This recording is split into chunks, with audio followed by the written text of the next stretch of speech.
بلائیں گے, انہیں بھی کہیں گے, انہیں بھی شیئر کریں گے, کہیں گے آؤ کلام ہے امیر المومنین, مناجات امیر المومنین کو سنو, اور وہ اور زیادہ بہتر سمجھ کے اور اچھا گریا و نالا کریں گے, لیکن ثواب ہم سب کو ملے گا. یہ ہے فضل الہی. متضرعا الیک, پتہ ہے گریا, گریا کیا جادو کرتا ہے, گریے میں کیا معجزہ ہے. گریے کے بارے میں مناجات اور نجوا اور متضرع کے بارے میں یہ مشہور حدیث قدسی ہے کہ انین المذنبین احب الی من تسبیح المصبحین. It's easy to pronounce but it's so tough to digest, to get the profound message of it. بہت مشکل ہے اس کو سمجھنا کہ رب نے حدیث قدسی میں فرمایا کہ گناہ گاروں کا تضرع اور گریہ اور نالہ اور انابہ مجھے زیادہ محبوب ہے کس سے؟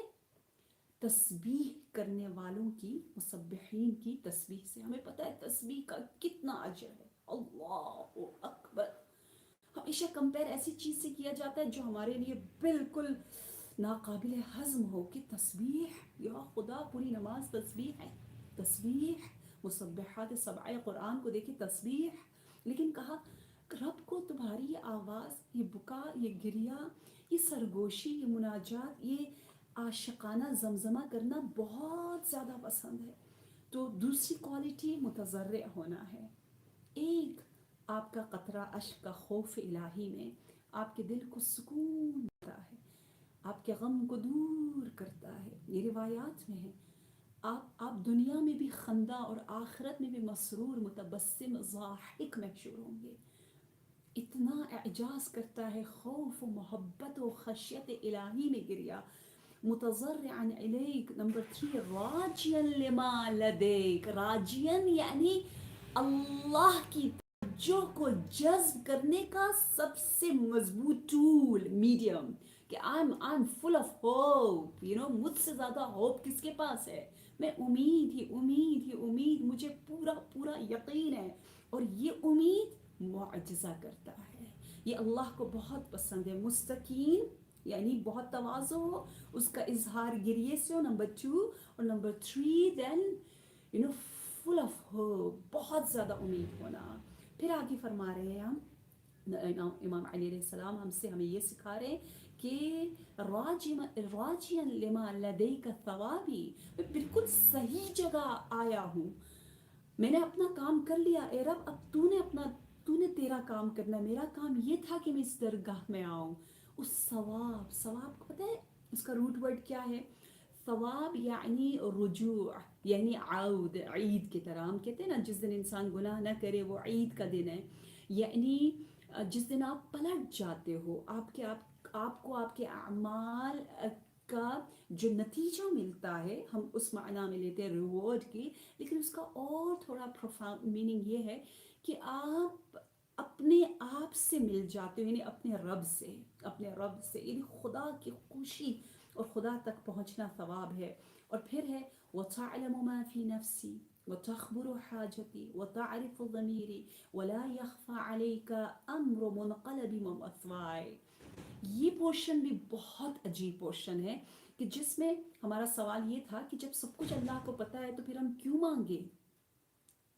اچھا ایک دفعہ مانگ لیا, بار بار کیوں مانگے؟ ہر رات مناجات شعبانیہ کیوں پڑھیں؟ مولا امیر المومنین نے کیوں پڑھا؟ بار بار مانگنے کی کیا ضرورت ہے؟ تو جواب یہ ہے کہ بے شک اللہ تعلم, نو ڈاؤٹ, کہ وہ جانتا ہے جو میرے نفس میں ہے. تخبر, وہ آگاہ ہے میری حاجات سے. تعرف ضمیری, جو میرے دل میں ہے اس سے بھی وہ باخبر ہے. نہ صرف وہ باخبر ہے بلکہ میرے دل میں آنے سے پہلے ہی وہ جانتا ہے کہ میرے دل میں کیا آ رہا ہے. مجھ سے زیادہ جو مجھ سے باخبر ہو, میری ضرورت اور محرومیوں کو مجھ سے زیادہ جو جانتا ہو, اور جو میرے آئندے کا بھی, آئندہ فیوچر کا بھی علم رکھتا ہو, وہ رب ہے. اس سے ہم کیوں مانگ رہے ہیں؟ کیونکہ مانگنا کچھ اور ہے اور عشق کرنا, محبت کا اظہار کرنا, احساس نیاز کرنے کی بات ہی کچھ اور ہے. یہ وادی عشق ہے, یہ وادی نجوا ہے. اور آپ دیکھیں نا یہ اظہار قربت کرنا ہے. ایک انسان سائل ہوتا ہے اور ایک ناجی، نجوہ کرنے والے کو کہتے ہیں، جو نجوہ مناجات کر رہا ہے. مناجات کرنے والا جو ہے وہ ظاہری صرف دنیاوی حاجات کی طرف نہیں ہوتا، وہ بھی اس کو سب سے زیادہ ملتا ہے. میں نے آپ سے کہا یہ تمام بندشوں کو کھولنے والا، یہ دلدل سے ہمیں نکالنے والا عظیم مناجات شعبانیہ ہے. اور پھر لیکن یہاں پر بے شک خدا کو پتہ ہے، لیکن پھر بھی ہم ہر روز رب سے جو ہے وہ نجوہ کر کے اپنی ضرورت کا اظہار کر رہے ہیں. اسی میں وہ حسین معنی پوشیدہ ہے. وما اريد ان ابدأ به من منطقي واتفوأ به من طلبتي. منطق یعنی نطق میں لانے سے پہلے، اتفوع فاہ کہتے ہیں منہ کو، دہان کو. میری زبان پر میرے دل میں خطور کرنے سے پہلے ہی تو جانتا ہے. وہ ارجوہ لعاقبتی وقد جرت مقادیرک علی یا سیدی فیما یکون منی الى آخر عمری من صریرتی وعلانیتی. بار الہا، اے میرے سید، اے میرے آقا، اے میرے مولا، تو خوب جانتا ہے میری قسمت کیسی ہے. ایک سوال ہم نے یہ کیا تھا نا کہ قسمت تو لکھی ہے، پھر دعا کس لیے؟ تو جواب یہ ہے کہ قسمت، تقدیر، یہاں مقادیر آیا ہے جو ہم کہتے ہیں نا قضاء و قدر. اگر علمی لحاظ سے دیکھو تو قدر و قضاء ہونا چاہیے. قدر یعنی وہ نظام، وہ سسٹم، وہ قانون کہ جو جتنی محنت کرے گا اس کو اتنا ملے گا. قانون قرآن میں بتایا وَلَيْسَ لِلْإِنسَانِ إِلَّا مَا سَعَى. ہر ایک کو اس کی سعی و کوشش و ٹگ و دو اسٹرگل، جو جتنی زحمت کرے گا اس دنیا میں اس کو اس کا پھل ضرور ملتا ہے. ہم نے دیکھا بھی ہے. سو دیٹ از قدر. قضاء یعنی that decision, that order, that حکم. سو قدر و قضاء جو ہے وہ تقدیر جسے ہم کہتے ہیں. تقدیر کی مثال ایک شجر کی ہے، شجر ایک ٹری کی. اگر ٹری تقدیر کا نام ہے تو اس ٹری کے ایک برانچ کا نام ہے کیا؟ وہ ایک برانچ جو ہے وہ دعا ہے. یعنی اس تقدیر میں لکھا ہے کہ جو دعا کرے گا اس کو ملے گا. دعا تقدیر بدل لیتی ہے. ہم نے کتنا بچپن سے ہم سنتے چلے آ رہے تقدیر کے پابند ہے نباتات و جمادات. مومن فقط احکام الہی کا ہے پابند. ہم تو صرف اور صرف حکم الہی کے پابند ہیں. ہمیں تو کہا گیا ہے بس محنت کرو، زحمت کرو. اسی محنت اور زحمت میں ہی سب کچھ ہے.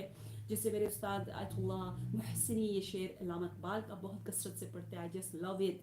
موجیم کے آسودگی ما عدم ماست، ما زنده از آنیم که آرام نگیریم. ہم تو موج ہیں، موج ویوز کی زندگی ہی اس میں ہے کہ وہ آرام سے نہ رہے. اگر ہم نے آرام کر لیا، محنت نہ کی، دعا نہ کی، دوا نہ کی، تو ہم تو مر جائیں گے. ما زندہ ازانیم کہ آرام نہ گیریم، بلا حرکت نہ رہیں. حرکت کرنا ہے ہمیں، یہ تقدیر میں لکھا ہوا ہے. جیسے علامہ اقبال نے پھر فرمایا، اقبال لاہوری کہتے ہیں یہاں پر علامہ اقبال رحمۃ اللہ علیہ کے اشعار امیزنگ. آپ کہتے ہیں نا عمل سے بنتی ہے، عمل سے زندگی بنتی ہے، جنت بھی جہنم بھی. یہ خاکی اپنی فطرت میں نہ نوری ہے نہ ناری ہے، لہٰذا عمل ہے سب کچھ. عمل تقدیر میں یہی لکھا ہوا ہے. تو تقدیر دو طرح کی ہے. ایک تقدیر میں لکھا ہوا اٹل فیصلہ، جو ہو کہیں رہے گا. اور کچھ فیصلے ایسے ہیں تقدیر کی دو شاخیں ہیں، دو برانچز ہیں. دوسری جو تقدیر میں لکھا ہے لیکن وہ بدل سکتا ہے، وہ بھی سسٹم الہی میں ہے. جو اٹل ہے فار ایگزامپل موت، مرنا ہے، مرنا حق ہے. اب میں دعا کروں بار الہ میں مروں ہی نہ، یہ ہوگا نہیں، وہ اٹل فیصلہ ہے. یہ ہو سکتا ہے کہ موت کو اللہ تھوڑا ڈیلے کر دے، یہ ہو سکتا ہے. تو بیماری ہے، بیماری جو ہے وہ آپ اپنے اعمال کے ذریعے اس کو دور کر سکتے، دیر سے آ سکتی ہے یا ختم ہو سکتی ہے یقیناً. اور جس طرح قرآن میں کہا یمحو اللہ ما یشاء و یثبت، اللہ جسے چاہے مٹا دیتا ہے، مٹانے والا اللہ ہے. اس کو ہم کہتے ہیں بدا. بدا مینز اللہ اپنا ڈیسیجن بدلتا ہے. ہماری طرح نہیں ہے کہ ہم بدلتے ہیں اپنی جہالت کی وجہ سے، لیکن اللہ نے پہلے یہ سوچا ہوتا ہے کہ اگر میرا بندہ احتیاط کرے گا، زحمت کرے گا، حسن زن سے کام لے گا، دوسروں کے لیے دعا کرے گا، تو میں اس کی مشکل کو بھی دور کر دوں. اگر مناجات شعبانیہ پڑھے گا تو میں اس کا نام امام زمانہ عجل اللہ تعالی فرجہ الشریف کے قنوت میں لکھوا دوں گا. یہ اللہ، یہ تقدیر میں ہے. تو ہوا یہ کہ اللہ نے چاہا، اور اللہ چاہے تو فیصلہ ہٹ جائے. اللہ کیا چاہتا ہے؟ اللہ کی چاہت کہاں ہے؟ اللہ کی چاہت ہمیں پتہ ہے، اللہ کی چاہت یہی ہے کہ جو محنت کریں گے ان کے لیے ہے، جو دعا کریں گے ان کے لیے، جو مناجات کریں گے ان کے لیے. تو مجھے یہ اتنا اچھا لگتا ہے کہ ہمارے اعمال میں اتنی طاقت ہے، اتنی قدرت ہے. ہماری ان دعاؤں میں رب نے ہی یہ فیصلہ کیا کہ اس میں اتنی وہ طاقت دے دے کہ ہم اگر فار ایگزامپل عزرائیل کو اللہ نے بھیج بھی دیا، حکم بھی صادر ہو گیا میری موت کا، اور وہ آ رہا ہے، لیکن یہاں میں نے کوئی حسنہ انجام دیا، تو وہاں جو ہے وہ میرے عمل کی وجہ سے، خلوص سے، دل سے قربت اللہ، جو میں عمل انجام دوں گی اس کی وجہ سے اللہ فوراً وہ فیصلہ بدل دے گا، کیونکہ یہ تقدیر میں لکھا ہے. کیا مزے کی بات ہے نا. یہ ہمیں اپنی قوت ارادہ اور حکم الہی سے اور آزادی جو اللہ نے ہمیں دی ہے اس کا ہمیں یقین ہوتا ہے، اور ہم پھر خوشی خوشی اعمال صالح انجام دیتے ہیں. ان الحسنات یذہبن السیئات، حسنات میں وہ طاقت ہے کہ وہ سیئات کو دور پھینک دیتے ہیں. اچھا جی، مجھے ٹائم کا ذرا بتا دیجیے گا کتنے منٹ باقی ہے.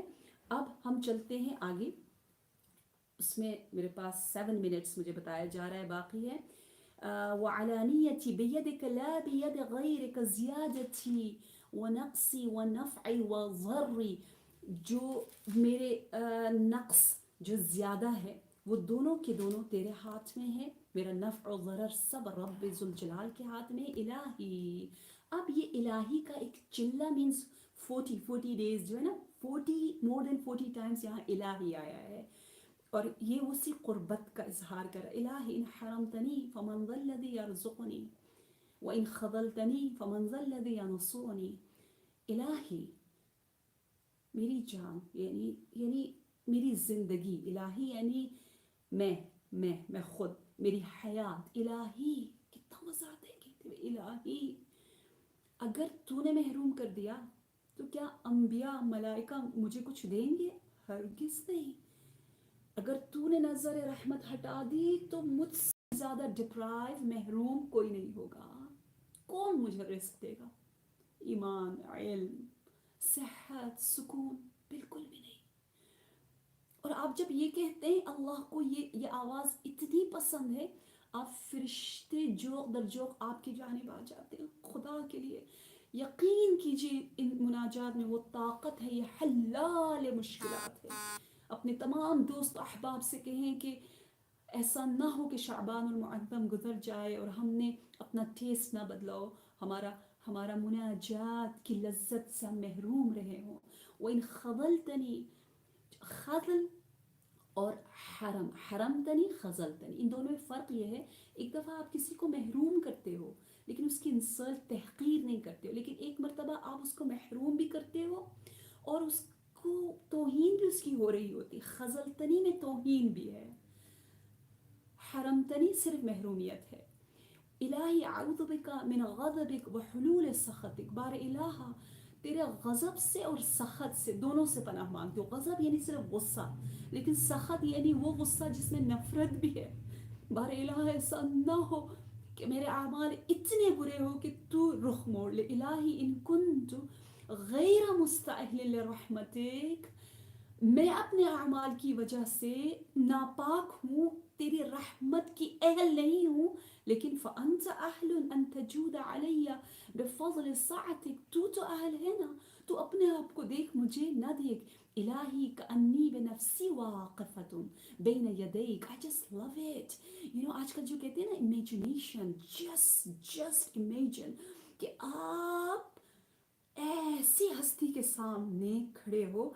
وقد اظلها حسن توکل علیک، آپ نے سایہ حسن توکل الہی اور اللہ کے سامنے آپ اتنے یقین کے ساتھ کھڑے ہو کہ تمام عفو اور رحمت الہی نے آپ کو گھیر دیا ہے.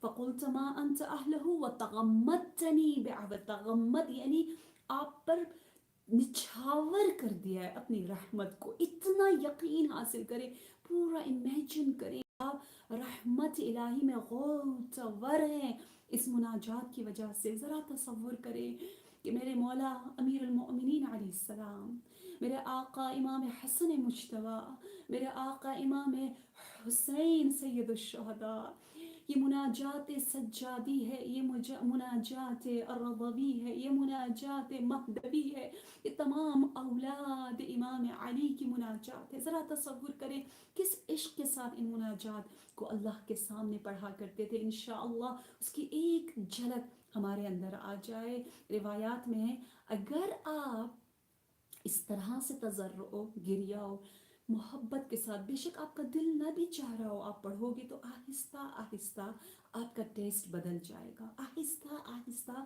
آپ کا دل چاہے گا، آپ کو عبادت میں حلاوت ملے گی، سویٹنس ملے گی خود بخود۔ جب آپ عبادتوں میں اضافہ کرو گے نا، ایک مناجات میں اضافہ ہوگا تو آٹومیٹکلی جو نیگیٹیوٹی ہے وہ آپ سے دور ہو جائے گی۔ جیسے آپ ٹائم ویسٹ کر رہے ہو، آپ کو شاید کسی مووی دیکھنے میں مزہ آ رہا ہے، غیبت کرنے میں مزہ آ رہا ہے، تو وہ خود بخود سوچو نہیں میں غیبت کرتی ہوں، میں غیبت کرتی ہوں، میں نے غیبت نہیں کرتی، I am wasting my time on social media, I don't want to waste my time.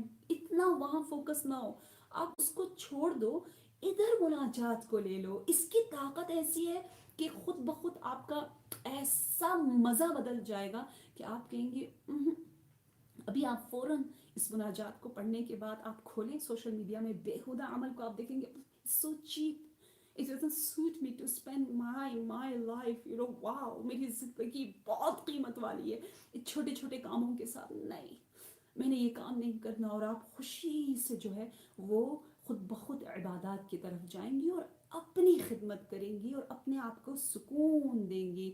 بار الہ پروردگارا ہمارا نام شعبان کے احترام کرنے والوں میں لکھ دے یا رب ذوالجلال، یہ رحمت للعالمین کا مہینہ ہے، ہمیں رحمتوں میں غرق فرما۔ پروردگارہ جو علیل ہے، بیمار ہے، انہیں شفا عاجل و کامل عنایت فرما، اور جو لوگ تیمارداری کر رہے ہیں، جو اپنے بیماروں کا خیال رکھ رہے ہیں، بار الہ انہیں صبر و تحمل و انہیں ثواب کی جانب متوجہ رکھ اور ان کی اس عبادت کو قبول فرما۔ بار الہ پروردگارہ ہمارا نام بہترین نجوہ کرنے والے، بہترین رب سے ہم کلام ہونے والے، بہترین معرفت نجوہ یا علوی کو حاصل کرنے والوں میں لکھ دیں۔ والسلام علیکم ورحمۃ اللہ وبرکاتہ۔